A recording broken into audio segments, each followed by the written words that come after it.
दोस्तों, कल आधी रात जो हुआ उसकी कल्पना न तो ढाका की अंतरिम सरकार ने की थी और न ही बीजिंग के रणनीतिकारों ने। कल रात करीब 1:15 पर भारतीय सेना के स्पेशल पैरा कमांडोज ने अंतरराष्ट्रीय सीमा लांघकर बांग्लादेश के लालमोनीरहाट एयरबेस पर तिरंगा फहरा दिया है। यह वही एयरबेस है जिसे चीन की अरबों डॉलर की मदद से सिर्फ इसलिए बनाया गया था ताकि युद्ध के समय भारत के चिकन नेक वाले संकरे रास्ते को काटकर पूर्वोत्तर को देश से अलग किया जा सके। लेकिन आज वही रणनीतिक अड्डा भारतीय जांबाजों के फौलादी बूटों के नीचे है। लेकिन कहानी यहीं खत्म नहीं होती। भारतीय सेना सिर्फ एयरबेस तक ही नहीं रुकी, बल्कि लालमोनीरहाट बेस से 12 किलोमीटर और अंदर घुसकर 7 रणनीतिक गांवों पर पूर्ण नियंत्रण पा चुकी है। उधर हिंद महासागर के खौलते पानी में पाकिस्तान का सबसे घातक युद्धपोत PNS बाबर भारत की तबाही का सपना लेकर निकला था। लेकिन उसे क्या पता था कि समंदर का असली सम्राट INS विक्रांत अपनी पूरी मारक क्षमता के साथ उसका काल बनकर बीच रास्ते में खड़ा है। आगे वीडियो में हम आपको मैप के जरिए दिखाएंगे वह सटीक क्षेत्र जहां इस समय भारतीय सेना ने कोहराम मचा रखा है। दोस्तों, दीपू दास की मौत का मातम अभी पूरी तरह से खत्म भी नहीं हुआ था कि कल दोपहर एक और हिंदू अल्पसंख्यक की नृशंस हत्या ने पूरे भारत के सब्र का बांध तोड़ दिया। किसी भी महान राष्ट्र की सहन शक्ति की एक अंतिम सीमा होती है। पिछले कई हफ्तों से बांग्लादेश की गलियों से हमारे हिंदू भाइयों, माताओं और निर्दोष बच्चों की जो चीखें सुनाई दे रही थीं, उसने 1971 की उन काली रातों की यादें ताजा कर दी हैं, जब कूटनीति की मेज पर बात नहीं बनी, जब शांति की अपीलों को कमजोरी समझा गया, तो भारत ने वही किया जो एक स्वाभिमानी राष्ट्र को करना चाहिए। दीपू दास की हत्या महज एक आपराधिक घटना नहीं थी, बल्कि यह भारत की संप्रभुता और सम्मान को दी गई एक सीधी चुनौती थी। भारत सरकार ने कल शाम एक हाई लेवल मीटिंग की और सेना को फ्री हैंड दे दिया। ऑपरेशन लालमोनीरहाट इतना गुप्त और सटीक था कि बांग्लादेशी सेना को संभलने या जवाबी कार्रवाई करने का मौका तक नहीं मिला। यह एयरबेस हमारे सिलीगुड़ी कॉरिडोर यानी चिकन नेक से मात्र 50 किलोमीटर की दूरी पर स्थित है। रक्षा विशेषज्ञों का मानना है कि चीन ने इस बेस को एक लॉन्चिंग पैड के रूप में तैयार किया था ताकि भविष्य में भारतीय सेना के उत्तर पूर्वी राज्यों की सप्लाई लाइन काटी जा सके। अगर आज भारत ने यह साहसिक कदम नहीं उठाया होता तो कल हमारे देश की अखंडता खतरे में पड़ सकती थी। यह सिर्फ जमीन पर कब्जा नहीं है, यह गद्दारों को उनकी औकात बताने का संदेश है। दोस्तों, इस वीडियो के माध्यम से मैं आपको भरोसा दिलाता हूं कि असली खेल तो अब शुरू हुआ है। यह वीडियो देखने के बाद अंतर्राष्ट्रीय राजनीति को देखने का आपका नजरिया पूरी तरह बदल जाएगा। लेकिन इस बड़ी खबर की गहराई में जाने से पहले मुझे आपसे एक बहुत जरूरी बात करनी है। दोस्तों, जब भी देश की शान और तिरंगे की गरिमा की बात आती है, कुछ लोग अजीब सी चुप्पी साध लेते हैं।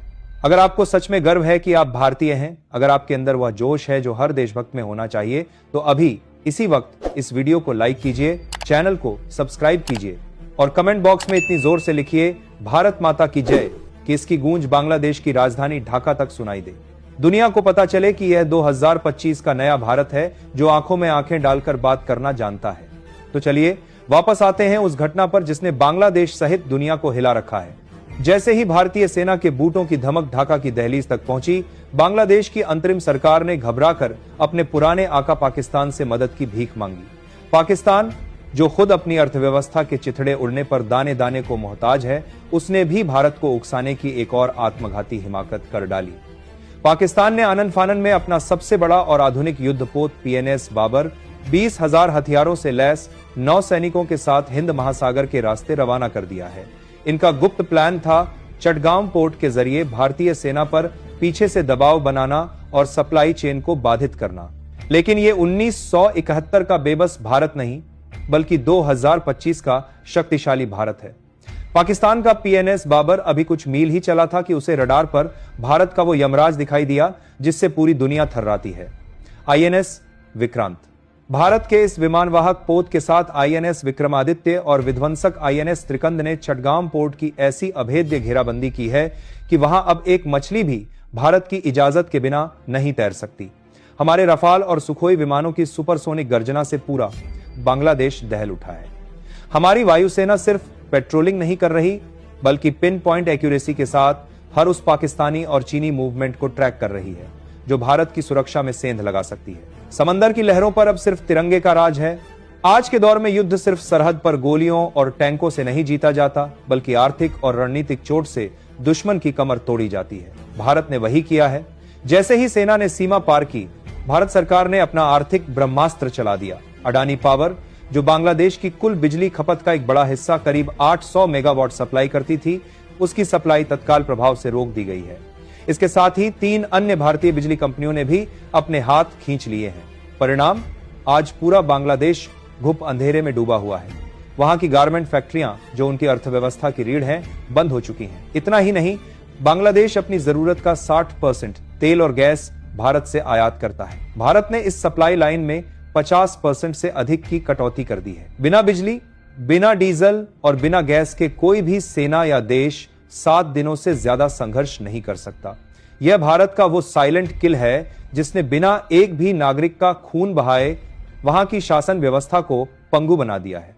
जब पेट खाली होगा और अंधेरा घना होगा, तब ढाका को समझ आएगा कि भारत से दुश्मनी की कीमत क्या होती है। दोस्तों, व्हाइट हाउस की नीति आज भी वैसी ही दोहरी है।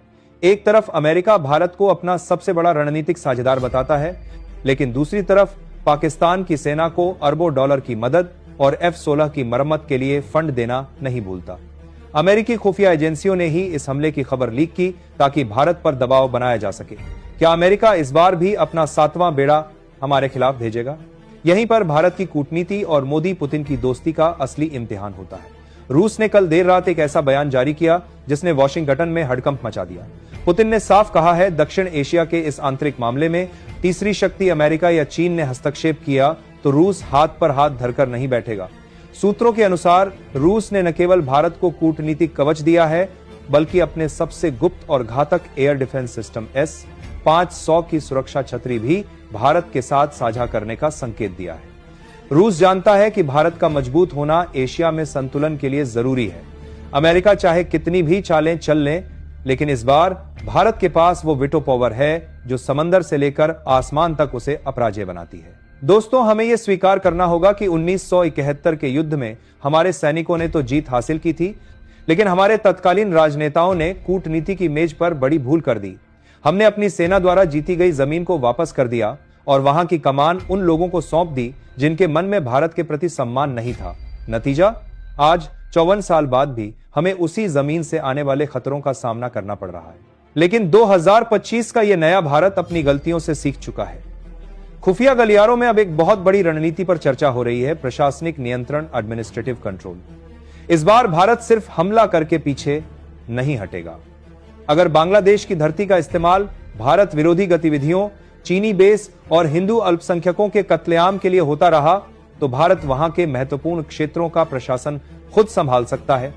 चर्चा तो यहां तक है कि ढाका और चटगांव जैसे रणनीतिक केंद्रों पर भारत के अनुभवी प्रशासकों को नियुक्त किया जा सकता है, ताकि वहां के हिंदुओं को सुरक्षा की 100% गारंटी मिल सके। यह अखंड भारत की दिशा में वो पहला और सबसे बड़ा कदम होगा जिससे हमारे दुश्मनों का नामो निशान मिट जाएगा।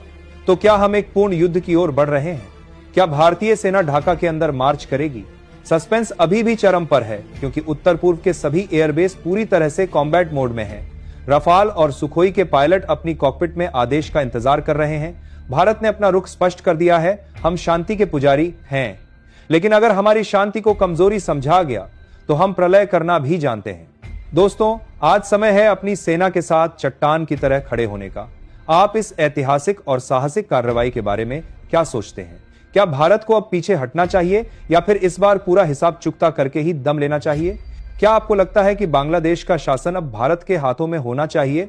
अपनी राय कमेंट बॉक्स में जरूर लिखें।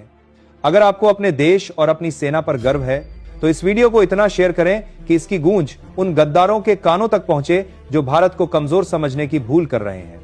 कमेंट में भारत माता की जय और जय हिंद लिखना ना भूलें। अगली सबसे बड़ी अपडेट के लिए चैनल को अभी सब्सक्राइब करें और बेल आइकन दबाएं। जय हिंद, जय भारत।